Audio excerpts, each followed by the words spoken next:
Hello, class. Good morning to you. This is a Monday, of course, and of course, another time for us to interact as far as Introduction to Sociology 2 is concerned.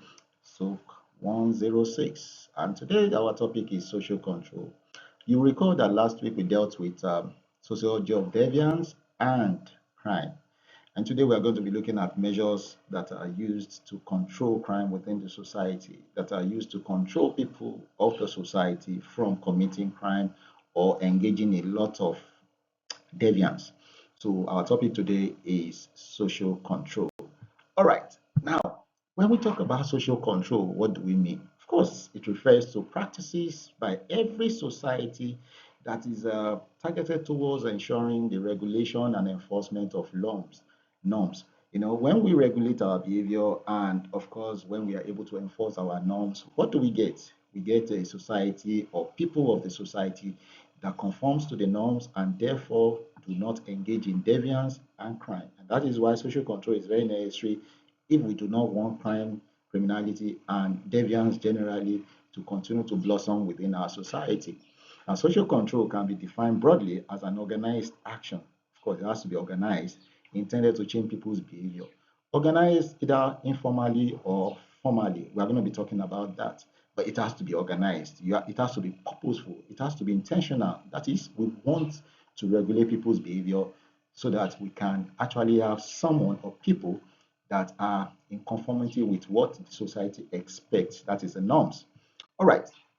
When we say social control within sociology, what do we mean? It refers to many ways in which our behaviors, our thoughts, and our appearance are regulated by the norms, rules, laws, and social structure of the society. Talking about the social structure, let's come home to our university.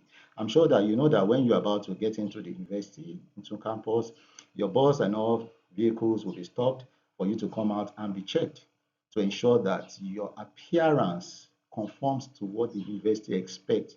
You are well dressed, and of course, you are not carrying anything that is considered contraband and all that. So, that is a measure of social control put in place by the university to ensure that the students conform to appearance and some other behaviors, even at the level of entering into the university.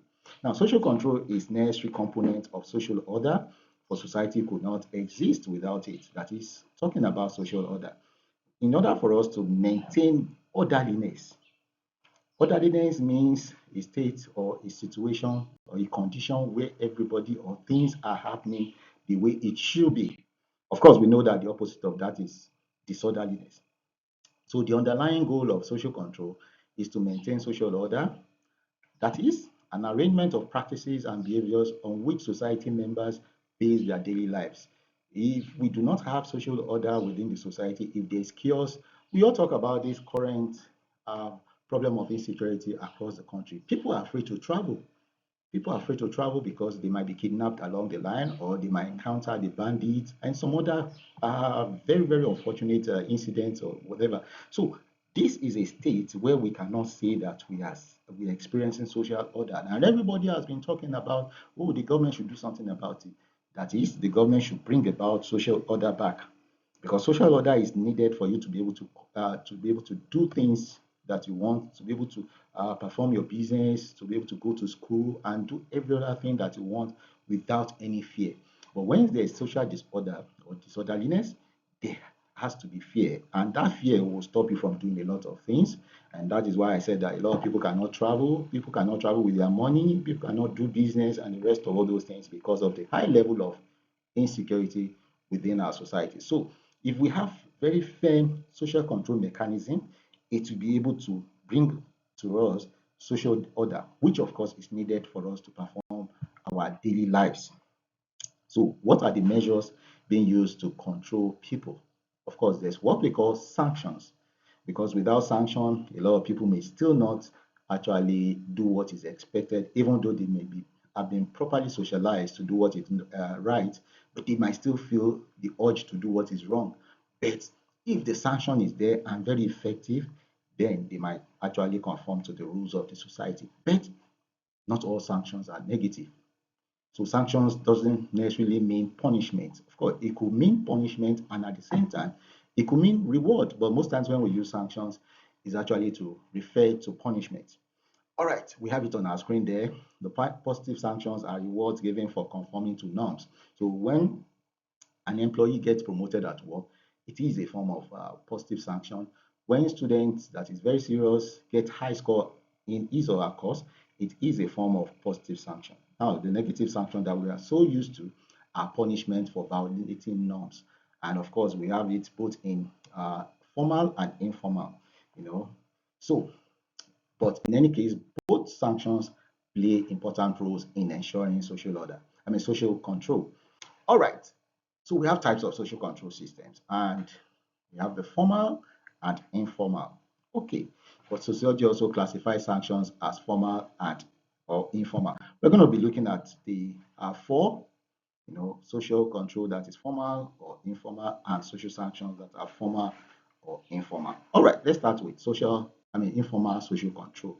Now, when we talk about informal social control, what we mean is it refers to our conformity to the norms and values of the society, an adoption of a particular belief system, which we learn through the process of socialization. I want you to take note of that word, socialization.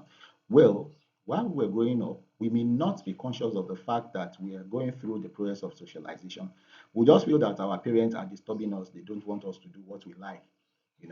They just want to control us as to what we do at every turn and all that. But what they are trying to do is to put us through the process of socialization so that we understand how we need to behave, what we need to do within the society in order not to run foul of the society. And of course, for those of us that have been well socialized, we'll be happy today because whatever we do, it is with the great expectation that it conforms to the norms, the rules of the society, and all that. Now, this form of social control is enforced by family, like we said. Most times, the informal, they say, that is where our first port of call once we landed on this earth. It is into our family. So our mother, father, and siblings will do a lot in ensuring that we get control. That is, we get the lessons of socialization. But it doesn't stop with them. We go to daycare, for example, we have nannies and all that. Those are primary caregivers that are also saddled with the responsibility of ensuring that we are properly socialized. And we also have friends, peers, people that we play with and all that. In the process of playing, sometimes they also give us some lessons.